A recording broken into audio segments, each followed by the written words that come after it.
MLC elections లో ఎలాంటి పోటీ లేకుండానే మిత్రపక్షంతో కలిసి 5 సీట్లను గెలుచుకుంది అధికార పార్టీ. బరి నుంచి కాంగ్రెస్ తప్పుకోవడం, టీడీపీ దూరంగా ఉండడంతో అధికార పార్టీ బలపరిచిన అభ్యర్థులు గెలుపొందారు. తెలంగాణలో ఎమ్మెల్యే కోటాలో జరిగిన ఎమ్మెల్సీ ఎన్నికల్లోనూ అధికార పార్టీ ఘన విజయం సాధించింది. టీఆర్ఎస్, ఎంఐఎం పార్టీలు నిలబెట్టిన అభ్యర్థులు ఎమ్మెల్సీలుగా గెలుపొందారు.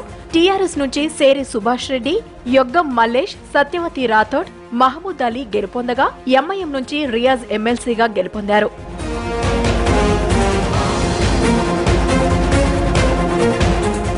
అంతకుముందు అభ్యర్థిగా గూడూరు నారాయణ రెడ్డిని ఎంపిక చేసి బరిలో నిలిపింది కాంగ్రెస్. అయితే వరుసగా మారిన రాజకీయ పరిణామాల దృష్ట్యా ఎమ్మెల్సీ ఎన్నికల బరి నుంచి తప్పుకుంది ఆ పార్టీ.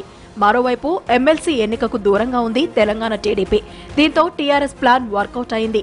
నూతనంగా ఎన్నికైన ఎమ్మెల్సీలు అధినేత కేసీఆర్ కు కృతజ్ఞతలు తెలిపారు. తమకు కేసీఆర్ ఇచ్చిన బాధ్యతలను సంపూర్ణంగా పూర్తి చేస్తామని స్పష్టం చేశారు. చాలా సంతోషంగా ఉందండి. కేసీఆర్ గారు మమ్మల్ని, కార్యకర్తలందరినీ ప్రతి ఒక్కళ్ళు ఒక ఉన్నతమైన స్థానంలో చూడాలని కోరుకుంటారు. వాళ్ళ సమయం వచ్చినప్పుడు అందరికీ గౌరవం దక్కుతుంది. అలాగే ఇప్పుడు ఇచ్చిన వాళ్ళలో కూడా అన్ని కులాలను, మతాలను సమానంగా చూసుకొని అందరికీ ఇచ్చిండు.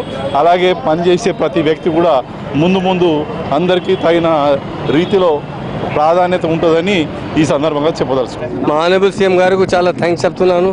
చాలా బాగా ఫీల్ అవుతున్నాను. చాలా సంతోషం. ఇండియాలో అంటే నంబర్ 1 లీడర్ అంటే మా ఆనరబుల్ సీఎం కేసీఆర్ గారు ఉన్నారు.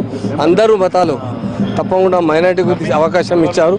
సెక్యులర్ లీడర్ అంటే కేసీఆర్ గారు ఉన్నారు. ముఖ్యమంత్రి అన్ని కులాలను గుర్తించి అన్ని కులాలకు ప్రాతినిధ్యం వచ్చేటట్టు చేసిండు కనుకనే అఖండ విజయం సాధించినము.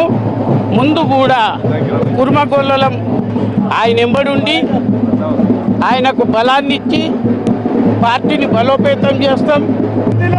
నేను ఒక గిరిజన కమ్యూనిటీ నుంచి వచ్చాను, ఒక మహిళా ప్రతినిధికి వచ్చాను.